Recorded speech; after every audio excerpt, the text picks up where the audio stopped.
हर हर महादेव। आखि बंद करंतु, भगवान शिव को स्मरण करंतु।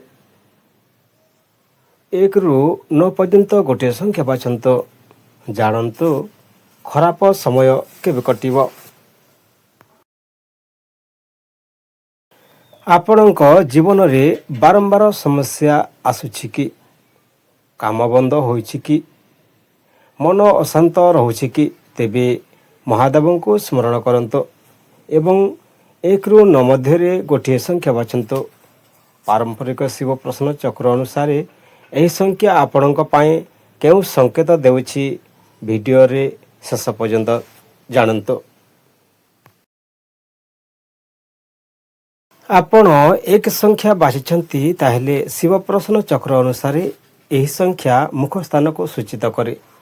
एहाको नुआ आरंभ, आशा एवं सकारात्मक परिवर्तन संकेत बोली मना जाए। एही संख्यार संकेत कहूछि जे आपण जेउ कठिन समय देई जाउछंती ताहा धीरे धीरे कमिबाको लागिबो, हठात सब किछि बदली जिवो नाही, किंतु छोट छोट शुभ परिवर्तन देखिबाको मिली पारिछि। एही समय रे धैर्य हरांतु नाही, भगवान शिव को स्मरण करंतु, सकारात्मक चिंता रखंतु एवं निज कर्म जारी रखंतु। भल सुयोग मिलिले ताहार सद्व्यवहार करंतु। पारंपरिक आस्था अनुसार आपणक जीवन रे धीरे धीरे शुभ समयर आगमनर संकेत रहिछि।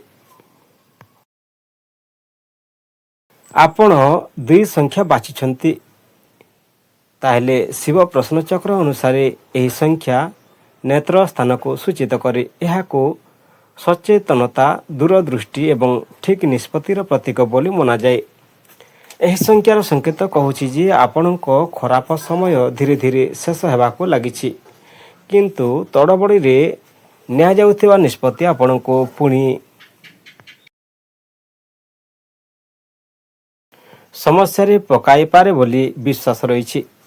आगामी दिन रे आपणको एक नुआ सुयोग, भल खबर किंबा सहयोग मिलिबो। एही समय रे धैर्य एवं विवेक रखिले परिस्थिति आपणक पक्षरे बदली पारे। भगवान शिव को स्मरण करंतु, सकारात्मक चिंता रखंतु एवं निज परिश्रम जारी रखंतु। अन्यर कथा प्रभावित होई भूल निष्पत्ति नियंतुनी। आपण 3 संख्या बाछिछंती ताहेले शिव प्रश्न चक्र अनुसार यही संख्या कंठ स्थान को सूचित करे। एहाको वाणी, संवाद और शुभ सूचनार प्रतीक बोली मना जाए। एही संख्यार संकेत कहूछि जे आपणक जीवनर कठिन समय धीरे धीरे बदली पारे, विशेष करी कोनोसी भल खबर, नुआ सुयोग किंबा परिवार समस्या चिंतित अछंती, तेबे धैर्य रखंतु। अटकी काम रे अग्रगति हेबार संभावना देखा जाउछि बोली आस्था रहिछि। एही समय रे क्रोध और नकारात्मक कथारो दूरे रुहंतु। भगवान शिव को स्मरण करंतु, सत्य पथरे चलंतु एवं निज कर्म उपर विश्वास रखंतु। आपण 4 संख्या बाछिछंती ताहेले शिव प्रश्न चक्र अनुसार यही संख्या हृदय स्थान को सूचित करे। एहाको धैर्य, आशा और आंतरिक शक्तिर प्रतीक बोली मना जाए। एही संख्यार संकेत कहूछि जे आपणक जीवन रे चलिथिबा कठिन समय एबे सबुठारो शेष पर्याय रे थाई पारे। किछि समय रे आहुरी धैर्य धरिले परिस्थिति रे सकारात्मक परिवर्तन आसी पारे बोली पारंपरिक भावे मना जाए। अटकी रहिथिबा काम धीरे धीरे आगको बढ़िबो, परिवारर सहयोग बढ़ी पारे एवं मानसिक चिंता कमी पारे।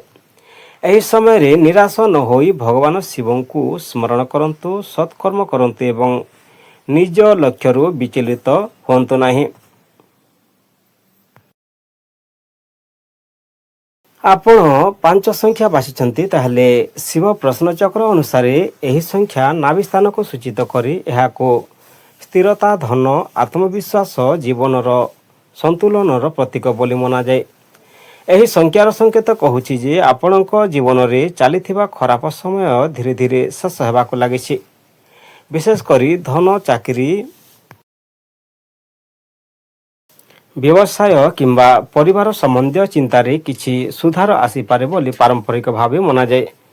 ଦୀର୍ଘ ଦିନ ଧରି ଅଟକି ରହିଥିବା କାମ ଆଗକୁ ବଢ଼ିବ, ନୂଆ ସୁଯୋଗ ମିଳିବ ଏବଂ ପରିଶ୍ରମର ଫଳ ଧୀରେ ଧୀରେ ମିଳିବା ଆରମ୍ଭ ହୋଇପାରେ। ଏହି ସମୟରେ ନିଜ କର୍ମ ଉପରେ ବିଶ୍ୱାସ ରଖନ୍ତୁ, ଧୈର୍ଯ୍ୟ ରଖନ୍ତୁ ଏବଂ ଭଗବାନ ଶିବଙ୍କୁ ସ୍ମରଣ କରନ୍ତୁ। ଆପଣ 6 ସଂଖ୍ୟା ବାଛିଛନ୍ତି, ତାହେଲେ ପାରମ୍ପରିକ ଶିବ ପ୍ରଶ୍ନ ଚକ୍ର ଅନୁସାରେ ଏହି ସଂଖ୍ୟା ଗୃହସ୍ଥାନକୁ ସୂଚିତ କରେ। ଏହାକୁ ଗୁପ୍ତ ପରୀକ୍ଷା, ଧୈର୍ଯ୍ୟ ଓ କର୍ମଫଳର ପ୍ରତୀକ ବୋଲି ମନାଯାଏ। ଏହି ସଂଖ୍ୟାର ସଂକେତ କହୁଛି ଯେ ଆପଣଙ୍କ ଜୀବନରେ ଚାଲିଥିବା କଠିନ ସମୟ ଏବେ ମଧ୍ୟ ସମ୍ପୂର୍ଣ୍ଣ ଶେଷ ହୋଇନଥାଇପାରେ। କିଛି ବାଧା ଓ ବିଳମ୍ବ ଆହୁରି ରହିପାରେ, କିନ୍ତୁ ଏହା ସ୍ଥାୟୀ ନୁହେଁ ବୋଲି ପାରମ୍ପରିକ ଭାବେ ମନାଯାଏ। ଏହି ସମୟରେ ତଡ଼ବଡ଼ିରେ ବଡ଼ ନିଷ୍ପତ୍ତି ନିଅନ୍ତୁ ନାହିଁ। ଧୈର୍ଯ୍ୟ, ପରିଶ୍ରମ ଓ ସଠିକ୍ ଯୋଜନା ସହ ଆଗକୁ ବଢ଼ନ୍ତୁ। ଧୀରେ ଧୀରେ ପରିସ୍ଥିତି ଆପଣଙ୍କ ପକ୍ଷରେ ବଦଳିପାରେ। ଭଗବାନ ଶିବଙ୍କୁ ସ୍ମରଣ କରନ୍ତୁ, ନକାରାତ୍ମକ ଚିନ୍ତାରୁ ଦୂରେ ରୁହନ୍ତୁ ଏବଂ ନିଜ କର୍ମ ଉପରେ ବିଶ୍ୱାସ ରଖନ୍ତୁ। ଆପଣ 7 ସଂଖ୍ୟା ବାଛିଛନ୍ତି, ତାହେଲେ ଶିବ ପ୍ରଶ୍ନଚକ୍ର ଅନୁସାରେ ଏହି ସଂଖ୍ୟା ପାଦସ୍ଥାନକୁ ସୂଚିତ କରେ। ଏହାକୁ ଗତି, ପରିବର୍ତ୍ତନ, ଯାତ୍ରା ଏବଂ ନୂଆ ଆରମ୍ଭର ପ୍ରତୀକ ବୋଲି ମନାଯାଏ। ଏହି ସମୟରେ ସଂକେତ କହୁଛି ଯେ ଆପଣଙ୍କ ଜୀବନରେ ଚାଲିଥିବା ଖରାପ ସମୟ ଧୀରେ ଧୀରେ ପଛକୁ ଛାଡ଼ି ଯାଉଛି। ଆଗାମୀ ଦିନରେ କୌଣସି ନୂଆ ସୁଯୋଗ, କାମରେ ପରିବର୍ତ୍ତନ କିମ୍ବା ଯାତ୍ରା ମାଧ୍ୟମରେ ଭଲ ଫଳ ମିଳିପାରେ ବୋଲି ପାରମ୍ପରିକ ଭାବେ ମନାଯାଏ। ଦୀର୍ଘ ଦିନ ଧରି ଅଟକି ରହିଥିବା କାମ ଆଗକୁ ବଢ଼ିପାରେ। ନୂଆ ଲୋକଙ୍କ ସହ ପରିଚୟ କିମ୍ବା ନୂଆ ପଥ ଆପଣଙ୍କ ଜୀବନରେ ସକାରାତ୍ମକ ପରିବର୍ତ୍ତନ ଆଣିପାରେ। ଏହି ସମୟରେ ନିଜ ଉପରେ ବିଶ୍ୱାସ ରଖନ୍ତୁ। ଆପଣ 8 ସଂଖ୍ୟା ବାଛିଛନ୍ତି, ତାହେଲେ ପାରମ୍ପରିକ ଶିବ ପ୍ରଶ୍ନ ଚକ୍ର ଅନୁସାରେ ଏହି ସଂଖ୍ୟା ବାମଭୁଜ ସ୍ଥାନକୁ ସୂଚିତ କରେ। ଏହାକୁ ପରିଶ୍ରମ, ସାହାଯ୍ୟ ଏବଂ କର୍ମଶକ୍ତିର ପ୍ରତୀକ ବୋଲି ମନାଯାଏ।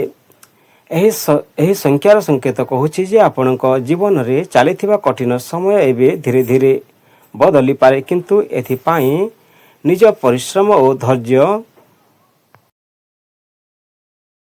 ଜାରି ରଖିବା ଆବଶ୍ୟକ ବୋଲି ପାରମ୍ପରିକ ଭାବେ ମନାଯାଏ। ଆପଣଙ୍କୁ ପରିବାର, ବନ୍ଧୁ କିମ୍ବା କୌଣସି ଶୁଭଚିନ୍ତକ ସହଯୋଗ ମିଳିପାରେ। ଅଟକିଥିବା କାମ ଧୀରେ ଧୀରେ ଆଗକୁ ବଢ଼ିପାରେ ଏବଂ ନୂଆ ସୁଯୋଗ ମଧ୍ୟ ମିଳିପାରେ। ଏହି ସମୟରେ ନିରାଶ ନ ହୋଇ ନିଜ କର୍ମ କରିଚାଲନ୍ତୁ। ଭଗବାନ ଶିବଙ୍କୁ ସ୍ମରଣ କରନ୍ତୁ ଏବଂ ସକାରାତ୍ମକ ଚିନ୍ତା ରଖନ୍ତୁ। ଆପଣ 9 ସଂଖ୍ୟା ବାଛିଛନ୍ତି, ତାହେଲେ ଶିବ ପ୍ରଶ୍ନ ଚକ୍ର ଅନୁସାରେ ଏହି ସଂଖ୍ୟା ଦକ୍ଷିଣ ଭୁଜ ସ୍ଥାନକୁ ସୂଚିତ କରେ। ଏହାକୁ ଶକ୍ତି, ସାହସ, କର୍ମ ଓ ବିଜୟର ପ୍ରତୀକ ବୋଲି ମନାଯାଏ। ଏହି ସଂଖ୍ୟାର ସଂକେତ କହୁଛି ଯେ ଆପଣଙ୍କ ଜୀବନରେ ଚାଲିଥିବା ଖରାପ ସମୟ ଶେଷ ଆଡ଼କୁ ଅଗ୍ରସର ହେଉଛି। ଦୀର୍ଘ ଦିନର ପରିଶ୍ରମର ଫଳ ଧୀରେ